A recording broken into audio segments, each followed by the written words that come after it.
오늘 말씀을 시작하면서 이런 질문을 좀 드리고 싶습니다. 여러분은 성경의 인물 중 누구의 삶을 사시고 싶으신지요? 우리는 아브라함, 다윗, 엘리야, 그리고 엘리사, 베드로, 요한 등 여러 사람의 이름을 말할 것입니다.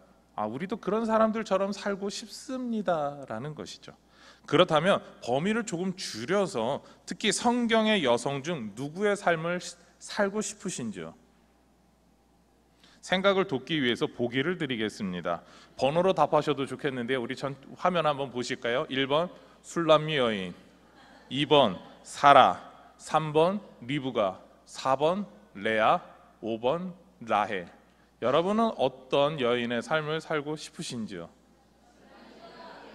그렇죠. 우리는 술람미 여인이라고 대답할 수밖에 없죠. 이미 그 술람미 여인 진짜 솔로몬과 멋지게 살았는데 라는 그런 기억이 있기 때문에 그렇습니다.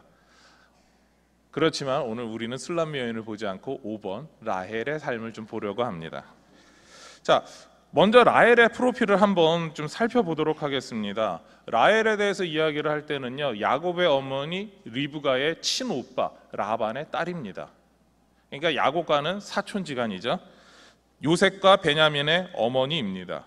양치기로 이렇게 살았었고요. 그리고 라헬에 대한 평가는 이뻤다라고 하는 평가가 그냥 가장 대표적인 평가일 것입니다. 그리고 이 이뻤기 때문에 야곱이 라반의 집에서 20년간 약 20년의 세월 동안 그곳에서 살게 만들었던 사람이기도 합니다. 그런데 이 라헬은 조금 안 좋은 버릇이 하나 있었던 것 같아요. 왜냐하면 아버지가 조심스럽게 모셔놓고 있었던 드라빔을 집에서 나오는 날 훔쳐서 나와버리는 약간 좀 독특한 성격이었습니다. 그리고 이 라헬이 도대체 몇 살 때 요셉을 만나서 몇 살 때 아이를 낳고 몇 살 때 죽었는지에 대한 정확한 나이는 알 수가 없습니다. 단지 에브랏길 중간에서 죽었다라고 하는 우리는 알 수 있습니다. 그 죽었던 원인도 난산으로 인하여서 산고 끝에 아이는 간신히 출산하고 그리고 아이의 얼굴을 보고 그 자리에서 죽었다라고 이야기를 하게 되죠. 에브랏은 오늘날로 이야기하면은 예루살렘 근처입니다. 라헬의 삶에 대해서 이야기를 할 때 우리가 그럼 무슨 이야기를 먼저 시작하는 것이 좋을까 고민하게 되는데, 저는 양치기 라헬이라고 하는 그 주제로 먼저 이야기를 시작을 하려고 합니다. 구약 성경에 보게 되면은 양치기는 사회적으로 그렇게 대접받는 직업이 아니었습니다. 전문적인 모축업자였던 아모스 선지자 정도 되어야지만 대접을 받을 수가 있었죠. 특히 양치기가 대접을 받지 못했던 이유 중에 하나는 대부분의 가족들이 막내에게 맡기는 일이었기 때문입니다. 막내가 주로 양을 치는 역할을 했습니다. 그렇습니다. 라헬은요, 막내라는 것이죠. 그래서 막내이기 때문에 어쩔 수 없이 양을 치는 일을 했다라는 것입니다. 라헬 위로 레아 외에도 더 많은 언니와 오빠들이 있었을 것입니다. 그런데 그 언니와 오빠들이 이렇게 이야기하는 거죠. 막내는 양이나 치면 되지. 그게 언니와 오빠들의 대답이었다라는 거죠. 그래서 막내고 이뻤고 오늘날로 이야기하면 집에서 가장 사랑받고 이쁨받고 귀여움받고 귀하게 자랐어야 될 라헬이 바깥에서 험하게 크고 있는 겁니다. 험하게 대접받고 있는 것이죠. 라헬의 동생이 남자든 여자든 한 명만 더 있었으면은 양치기 일을 할 일이 없었다라는 겁니다. 라헬이 막내였기 때문에 남녀 성 구별 없이 무조건 양치기 일을 하고 있었습니다. 야곱이 라헬을 만날 때 양치기였던 라헬을 만나서 야곱은 많이 반가웠을 것입니다. 먼저는 친척이었기 때문에 반가웠을 거고요. 자기 사촌 동생 아닙니까? 그렇게 너무 반가웠습니다. 그리고 라헬이 또 이뻤기 때문에 반가웠을 겁니다. 그리고 무엇보다도 자신과 같이 막내라고 해서 양을 치고 있었기 때문에 반가웠습니다. 야, 이게 신세가 똑같구나. 얘도 여자애고 이쁜데도 불구하고 막내라고 이렇게 푸대접 받고 있구나. 나랑 똑같네 라는 거죠. 그런데 반가운 기쁨을 야곱과 라헬은 제대로 누리지 못했습니다. 양들에게 먹일 우물물의 뚜껑이 막혀 있었기 때문이죠. 여자이고 이뻤다면 주변의 양치기들이 혹시나 하는 감정을 가지고 라헬을 도와주지 않았을까? 우리는 이런 상상을 한번 해보게 됩니다. 그런데 어느 누구도 라헬을 도와주지 않았습니다. 도리어 양에게 먹일 물을 쉽게 마시지 못하게 방해했었고, 그렇기 때문에 한낮에 라헬이 양떼를 이끌고 우물 곁으로 왔다라는 것이죠. 게다가 풀도 먹을 자리를 주지 않았기 때문에 어쩌면 한낮에 도착할 정도로 먼 곳에 가서 풀을 먹이다가 새벽부터 일찍 갔다가 그제서야 이제 간신히 물을 먹이러 왔을 것이다 라고 추측할 수 있습니다. 창세기 29장 7절과 8절을 보겠습니다.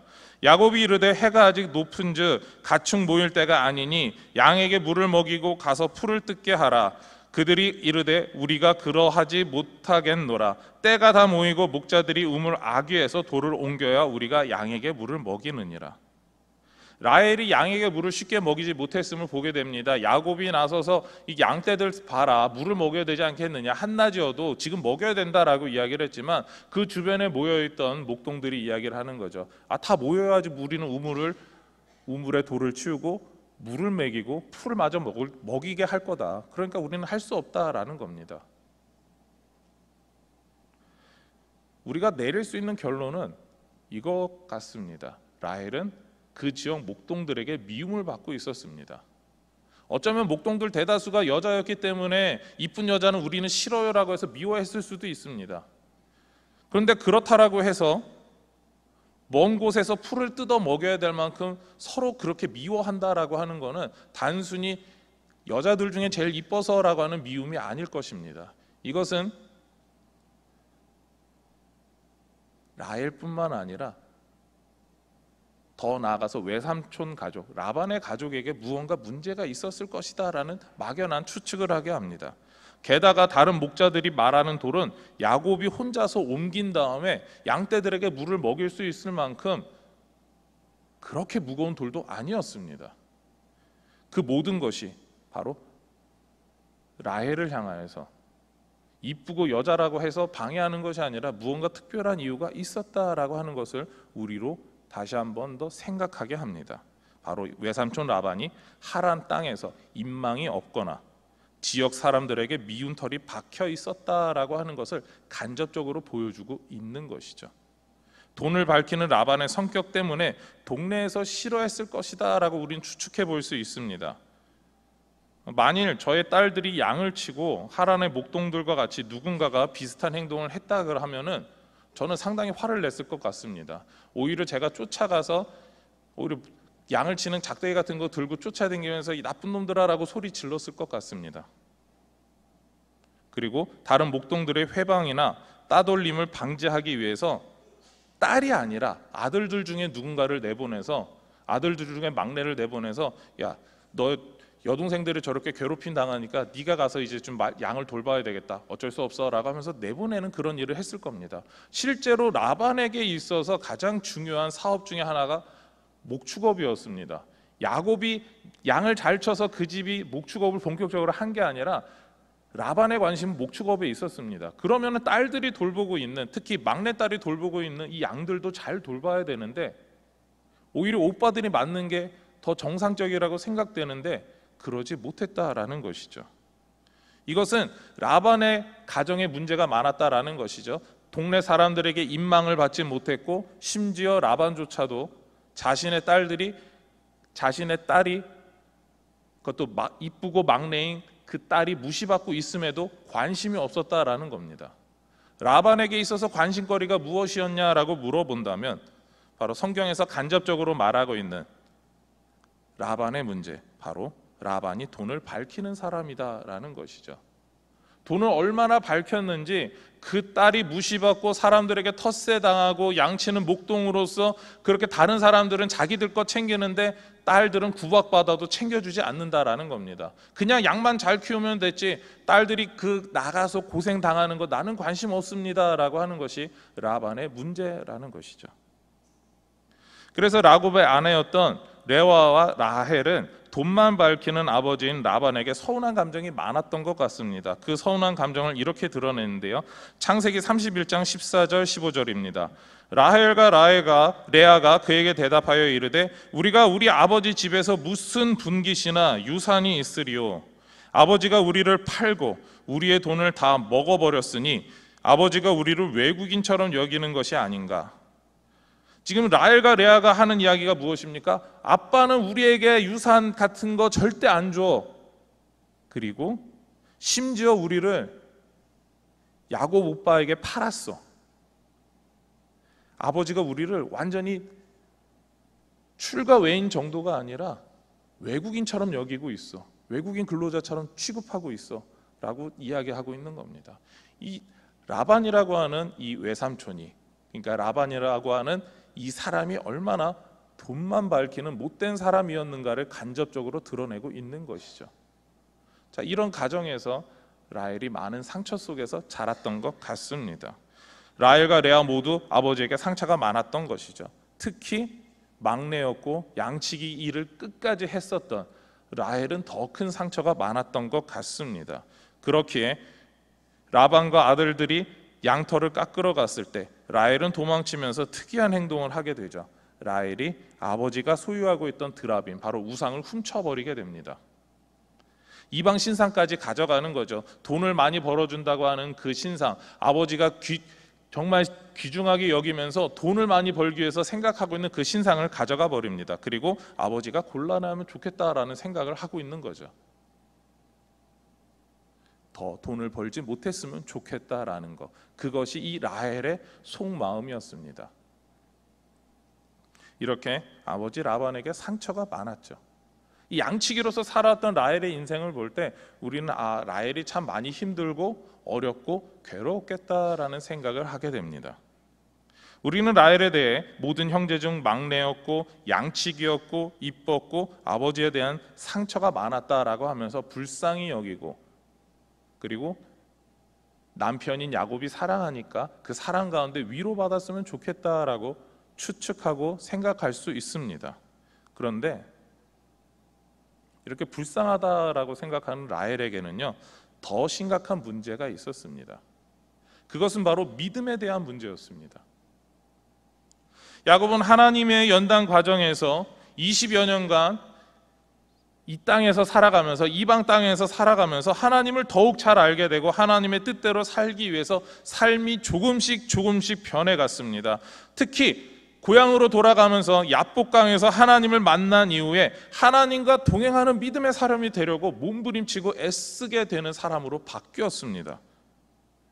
그리고 이런 야곱은 여전히 라헬을 가장 이뻐했습니다. 그러나 믿음의 문제에 있어서만큼은 라헬을 가장 이뻐할 수 없었습니다. 야곱이 이렇게 믿음의 문제로 고민하고 있을 때 라헬은 출산을 하게 되죠. 난산으로 몸과 마음이 다 지쳐버린 라헬은 죽음 앞에 놓여 있었습니다. 곧 죽게 되었습니다. 자신이 고생하여 낳은 아들을 품에 안아 젖도 제대로 먹여주지 못하고 죽음을 맞이하면서 그 아들의 이름을 베노니라고 불렀습니다. 라헬이 죽으면서 자신의 슬픔을 담아서 부른 이름이죠. 베노니는 슬픔의 아들이라는 뜻입니다.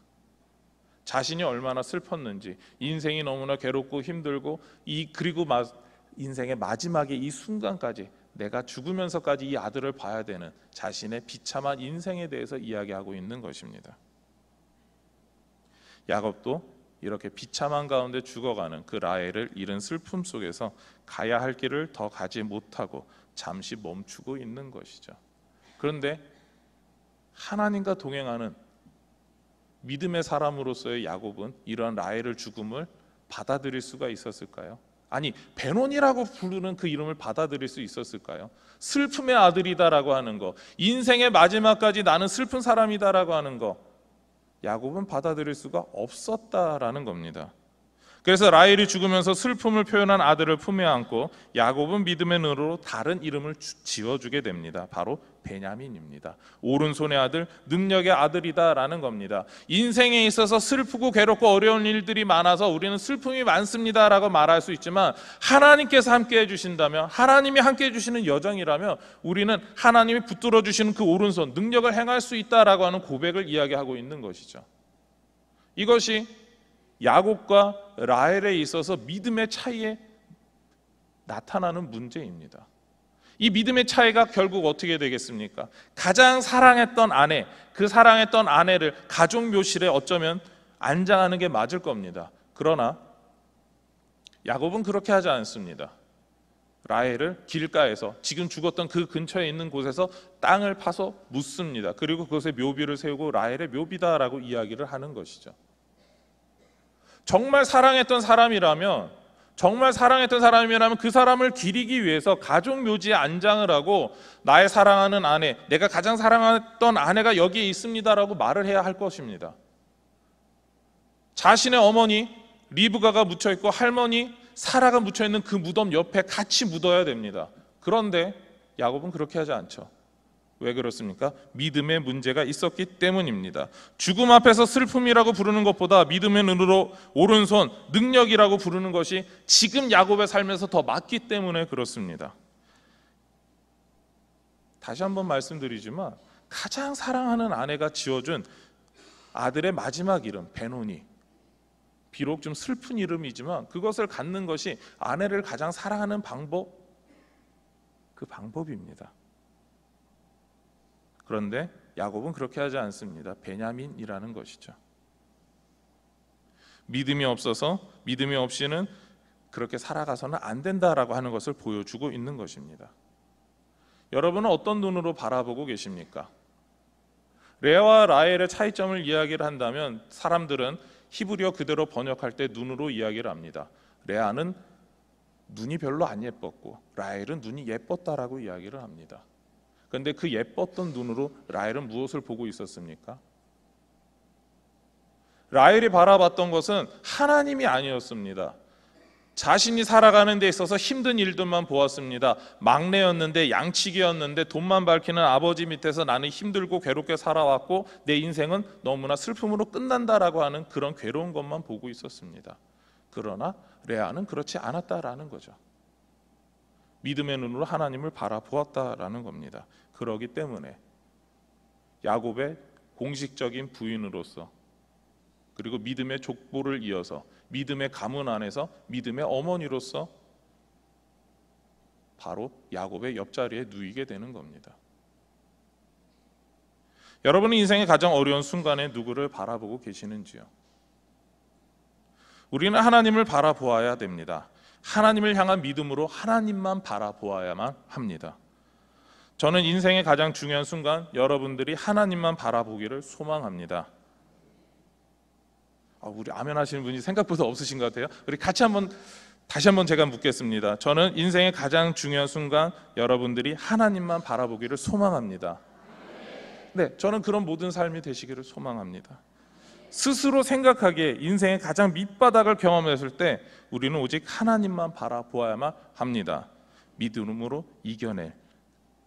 눈으로 이겨낼 하나님만 바라볼 수 있는 성도, 저는 그런 분들이 되기를 소망합니다. 생각해 보십시오. 라헬은 인생의 가장 어려운 순간 하나님을 바라보지 못했습니다.